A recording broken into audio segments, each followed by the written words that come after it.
Prince Harry and Meghan Markle lose one of their only remaining propagandists in the mainstream media. Prince Harry just landed a major cover story this week, and it's not looking good for him and Meghan. The headline alone hits hard. A brand in crisis, stuck in an uphill fight. And this matters way more than it seems at first glance. Until recently, US Weekly played a very different role. Under former editor Dan Wakeford, the magazine acted like a friendly platform for Harry and Meghan. Constant praise, exclusive access, and stories that clearly leaned in their favor. It was the worst thing that Meghan and Harry could have done. It just shows how disconnected they are from not only the public, the Remembrance Day, the people of the UK, but also from themselves, from each other. They are very disconnected from each other. She wants one thing, he wants another. And every time they step out here, him looking miserable and her looking so happy, it's very... It was the kind of setup where good press comes in exchange for access. Simple as that.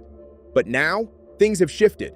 With new leadership, the tone has changed, and suddenly the support system in major American media looks smaller.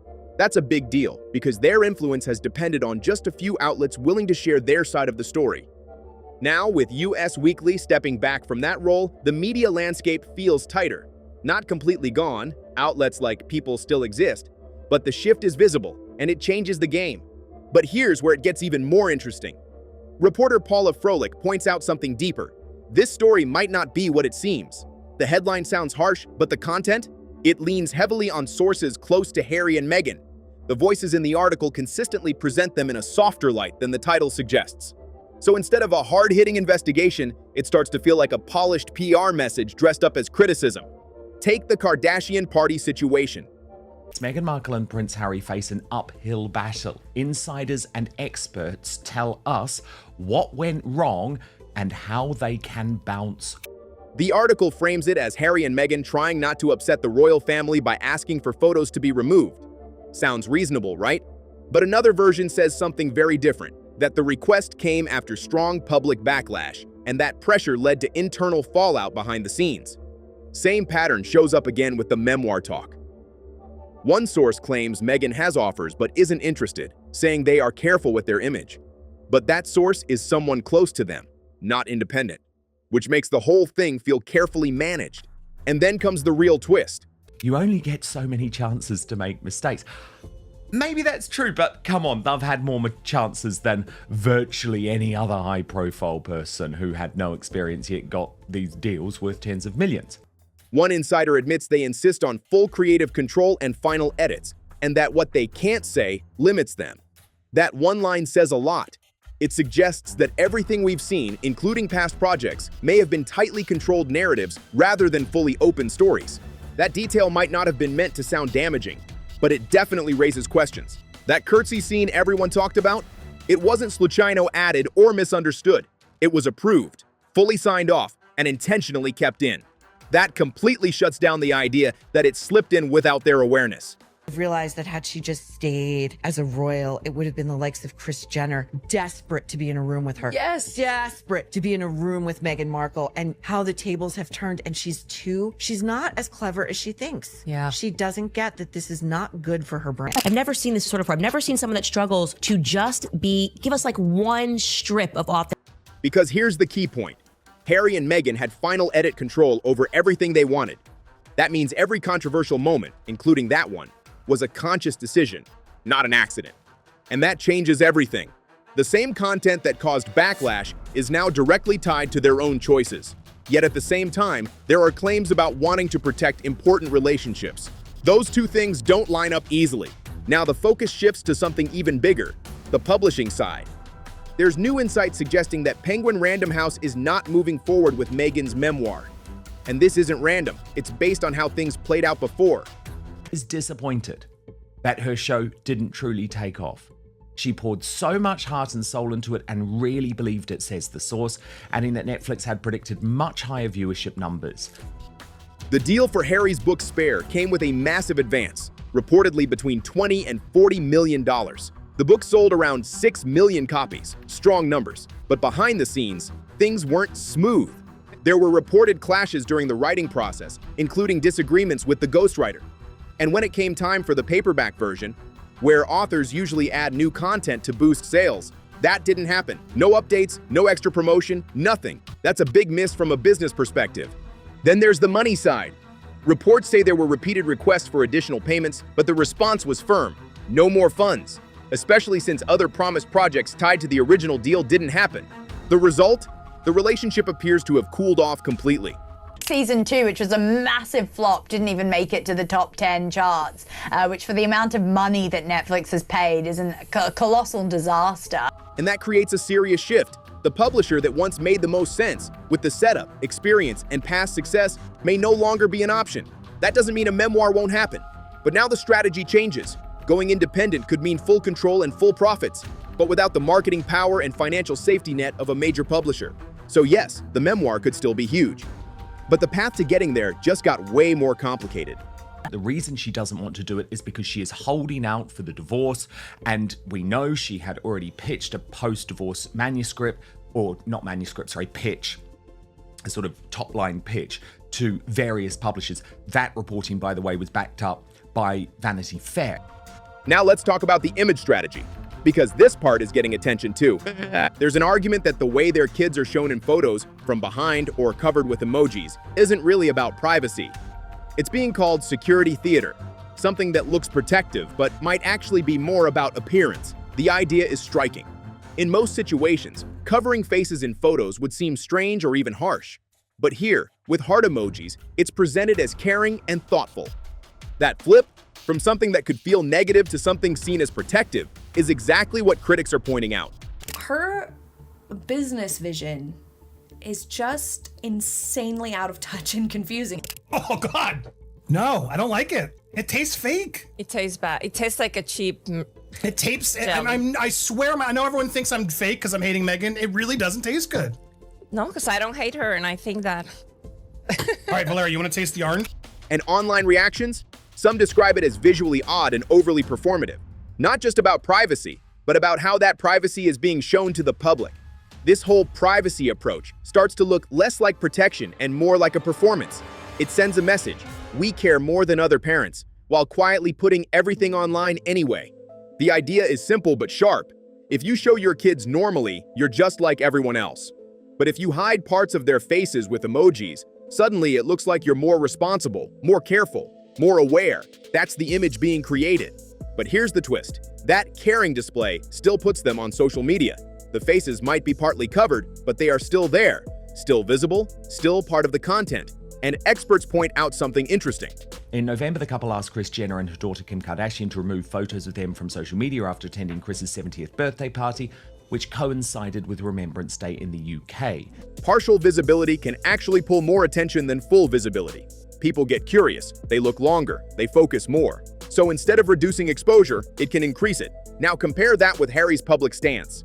He has spoken strongly against putting kids online without consent. Speeches, campaigns, public statements, all focused on the risks of attention and exposure.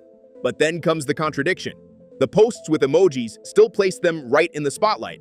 The message says, protect, but the action still shares. That's why some critics call this a strategy, not just a parenting choice. In the original Netflix documentary was approved by them, including, and let's remember it, the famous mocking of the curtsy in front of the Queen. They wanted that in there. The content isn't only about family moments. It also supports a lifestyle image, something polished, something consistent, something that keeps attention going. The kids become part of that system. The emojis, a layer of distance that allows it to continue without full responsibility. Now switch scenes, because this contrast gets even sharper. There's a completely different image of Harry that caught attention. A skiing trip, relaxed, natural, and very different from what people usually see. In photos shared by Eileen Gu, Harry appears alongside well-known names like Justin Trudeau and Katy Perry. And the vibe, totally different. First impressions are notoriously hard to shake, and the first impressions of As Ever are really bad. It's unorganized, it's unprofessional, bad tastes to the products. So, the products aren't very good, overpriced, chaos, stocking issues, shipping issues, having to refund things. It's not looking. He looks at ease. No pressure, no visible performance, just present in the moment. And here's where people started asking questions. Meghan shared a skiing clip too. suggesting she was part of the trip. But the larger set of photos doesn't clearly show her there, which made some viewers question the full picture. What really stands out is how Harry looks in those chairlift shots. Relaxed, open, even happy in a way that feels different from his usual appearances. That feeling, freedom, is what people keep noticing. Now look at all the images from that same week side by side. One shows carefully managed social media content. Another shows a media narrative shaped by close sources. And then there's that chairlift moment. Simple, unfiltered, and real. That contrast is hard to ignore. One side feels controlled and strategic, while the other feels natural and unplanned. And that difference might say more than any headline ever could. Yes. Is that Us Weekly isn't a fight with People Magazine. People Magazine is Harry and Meghan's go-to, right? And they want to be Harry and Meghan's go-to. They want more first-person stories. They think that will help their flagging circulation. That book? It's still expected to happen at some point. But right now, everything around it feels like it's building towards something bigger and more complicated. At the same time, the latest US Weekly cover shows a clear shift. The American media isn't reacting the same way anymore. The tone is changing, slowly but noticeably, and people are starting to catch on. The pattern is visible, the sources, the messaging, the framing, but one detail stands out more than anything else. They had final edit, they approved the curtsy scene, and now there are claims about carefully respecting royal standards. That contradiction is hard to ignore. That's exactly where things stand right now. But hidden inside that same article is something actually revealing. One source, described as someone who has worked with their team, gives a more grounded perspective, and this is where things get real. According to that source, Meghan was genuinely disappointed that her show didn't take off. She believed in it, invested energy into it, and expected much bigger results. Even Netflix reportedly expected higher numbers. That's a key detail, because this isn't just outside criticism, it's internal disappointment too. And that changes the tone completely. This wasn't something done casually or without care. It was something she truly thought would succeed. But it didn't land the way it needed to. It was wonderful. It was so great for the monarchy. I liked the message, all the things. When they left, I was really more just talking about like their decisions through the Netflix, through the trying to put 50 pounds of shit in a five-pound bag.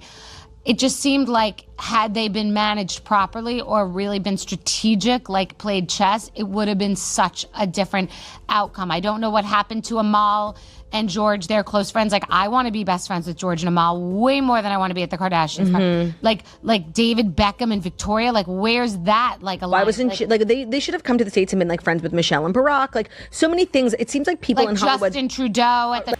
That kind of outcome creates pressure, real pressure. And what we're seeing now starts to look like a response to that moment. The shift in content, the constant changes, the new directions. It all feels less like a master plan and more like real-time adjustment. Look at the pattern. Different types of posts, different styles, different angles, but no single clear identity tying it all together.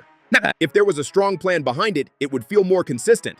But instead, it feels scattered, like trying different things and seeing what works. That's not strategy, or that's improvising. And then there's the business side.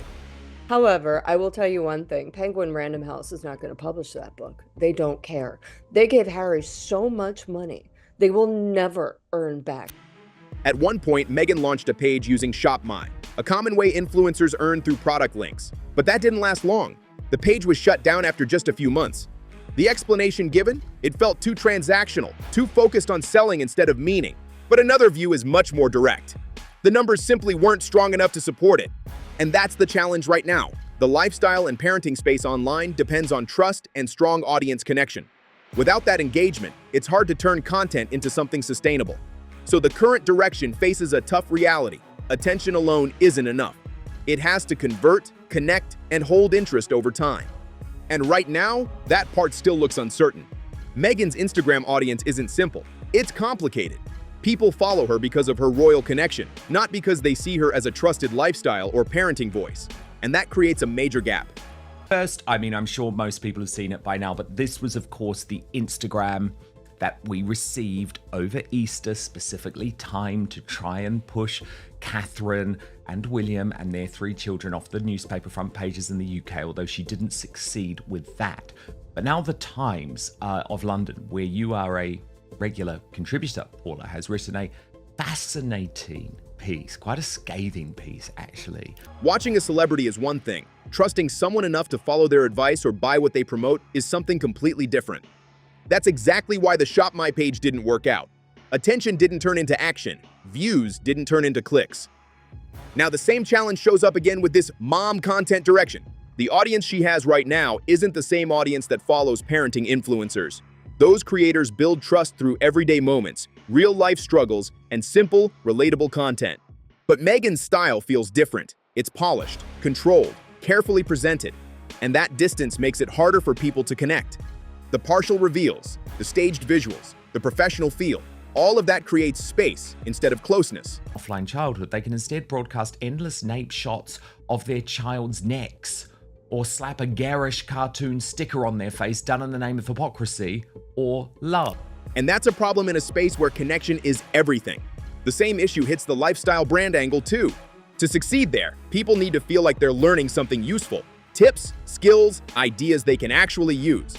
But so far, the content feels more like appearance than substance. It looks good, but it doesn't leave the audience with something new or valuable. And that matters. Because without that value, the audience doesn't stick in the way a brand needs. Now step into the publishing world again, because this part gets even more strategic. There's a growing view that a future memoir won't come with a massive upfront payment like before. Not because it wouldn't sell, but because of how the deals are likely to be structured now. Instead of a huge advance, publishers may offer a smaller one with earnings tied to actual sales. That way, the risk is lower, and success has to be proven in real numbers. It's a shift toward control and accountability. Even Penguin Random House is part of that conversation, after what's already happened, and it reflects a bigger pattern. Companies are still open to working together, but with more limits, more structure, and fewer guarantees. Another option? Going fully independent. No publisher means no advance, but also no restrictions. Full control, full profits, full timing decisions. Creepy and weird and actually quite dark. The opposite, I think, of what she thinks she's portraying, especially this one where Lily looked sad to me. Yes, with a sad rabbit. Yeah. Paula, I've also got to ask you though about the other social media moment of the week, which is someone who finally was not looking sad. Prince Harry on the slopes. Platforms like Amazon make it possible to reach millions without a traditional publisher. And here's the key point. The audience that would buy this book isn't focused on the publishing label. They care about the story inside. That's what drives attention. That's what sells. So the decision becomes strategic, prestige and structure with a major publisher, or full control and flexibility without one. And that choice depends on more than just money. Timing, image, positioning, all of it plays a role. One thing, though, feels certain. The book is coming. The only real question is how and when. Right now, the biggest question isn't even about media coverage. It's about that event. Will it actually happen, or is it falling apart behind the scenes? Have to answer to anyone. She can do what she wants. She can have her tits out. They can donate money how they want. And she and Jeff, who I know, are great. I don't care what anyone says. They're great. They're doing what they want. They're allowed to hang out with anybody they want. Okay. And I've known her for years, since like she first met Patrick, who I knew, her ex-husband. Okay. So I've known her for years and talked about her. Meghan is trying to be so many different things, and I just don't think that she herself is fully aware of who she is. So you can't be I can be authentic, exactly who I am, piss people off, don't piss them off. I know where I stand, and I make mistakes. I'll come back to the line. But like, it's very difficult to be front and center at the Kardashian 70th party and then also be many of the things that she wants to be. And here's where things get interesting. One key question keeps coming up. Is this really about security concerns, or is it a way out of something that isn't selling? The signs point strongly in one direction. Look at the ticket strategy. Suddenly, cheaper options appear. Rooms that were sold out are now available again. And the promotional content? It doesn't match the luxury image that was originally pushed. That's not how a fully booked, high-demand event operates. That's what it looks like when organizers are trying to fill empty seats. And then comes the security angle, because that narrative changes everything. If the event gets canceled, it's no longer about low interest. It becomes about safety concerns. It shifts the story from weak sales to outside risk. That's a powerful cover. Even the media framing plays into this. Reports highlighting online users planning to attend and suggesting possible risks help build that story step by step. But one detail stands out more than anything. Eileen Goo, who you probably know much more about because she's this American news superstar. But what I have been told, Paula, is that she is on the dating app Raya, right? Which is the dating app that you go on if you are a celebrity looking to find another celebrity or someone high profile. A journalist reportedly had their booking canceled after being identified. And that raises a serious question. If this was a strong, confident event, why avoid media presence? Events with real value usually welcome attention. They want coverage, exposure, discussion. But when an event feels more like a brand-driven project under pressure, that openness disappears. So now there are two possible outcomes. The event happens, but not in the way it was originally presented, or it gets canceled, with security concerns as the official explanation. But one thing seems clear. The original vision, a packed, high-end, transformative experience, doesn't match what's actually unfolding. Never have we seen a showbiz fall from grace quite like it. Meghan Markle, desperate Duchess, has hit rock bottom. Announcing her return to acting, Hollywood source telling Page Six that when it comes to Meghan Markle and Prince Harry, there is not only no appetite left for them in LA, but they've also worn through any goodwill they once had. What exists instead feels much smaller, more controlled, and far less impressive than promised. And this connects back to everything else. The media coverage shifts, the publishing complications, the social media strategy, even those viral photos, they all point to the same gap. What's being presented and what's really happening don't fully match. And that's where one detail keeps coming back again and again. They had final control. They approved what went out. Every major moment, every controversial scene, it all passed through them. That's not something that can be ignored, because it means the narrative, the image, the outcomes, all of it ties back to those choices. So most people in Hollywood at this time have shut the door on Meghan. And now there's an effort to reshape how those choices are seen. That tension is what defines this entire moment. And there's one more layer to this. The shift at US Weekly isn't just about one story, it's about competition. They are directly competing with People magazine for attention, traffic, and influence in celebrity news. For a long time, both outlets lean toward positive, access-driven coverage. That's how relationships and exclusives are built. But now, with US Weekly changing tone, the balance shifts. And that makes the media landscape tighter, sharper, and a lot less predictable. The media game is changing, and it's happening fast. New leadership at US Weekly seems to have made one thing clear. Positive stories about Harry and Meghan just don't pull the same attention anymore. That excitement, it's faded. What actually gets people reading now? The problems, the tension, the behind-the-scenes reality of what's not working. That's what sells. And because of that, coverage is shifting. Outlets that once supported them are starting to adjust their tone. Not all at once, but step by step. US Weekly made the move first. Others may follow. This cameo is a vanity project, since her reputation has taken a nosedive. People are sick of them. The actors gotten stale. They're just hopeless in professional setting. Meanwhile, People magazine is still holding its position. They've had a long-standing relationship with exclusive access, so they're not changing overnight. But even that isn't guaranteed forever. Their audience is shrinking, and the group that fully supports this narrative is getting smaller. Now here's the clever part. That US Weekly article, it's doing two things at once. The headline pulls in readers who want criticism. The content still gives enough balance to keep access intact. It's not pure journalism, it's strategy. A middle ground between full support and full critique. And that tells you exactly where things stand right now, right in between. But that balance won't last forever. As the numbers keep pointing in the same direction, more outlets will shift toward honest, sharper coverage.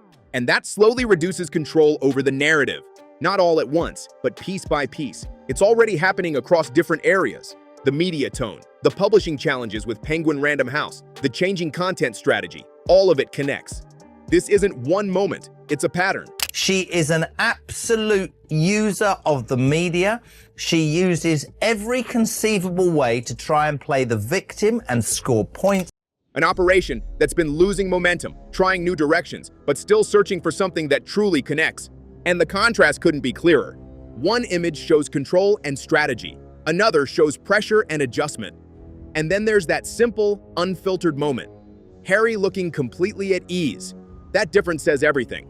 Now keep watching People magazine. If their tone shifts too, that's when the change becomes complete. The direction is already clear, and once it starts moving, it rarely turns back. They had control. They approved it all. And now the results are playing out in real time. Like, comment, and subscribe to Crown Clash. I drop new videos every single day.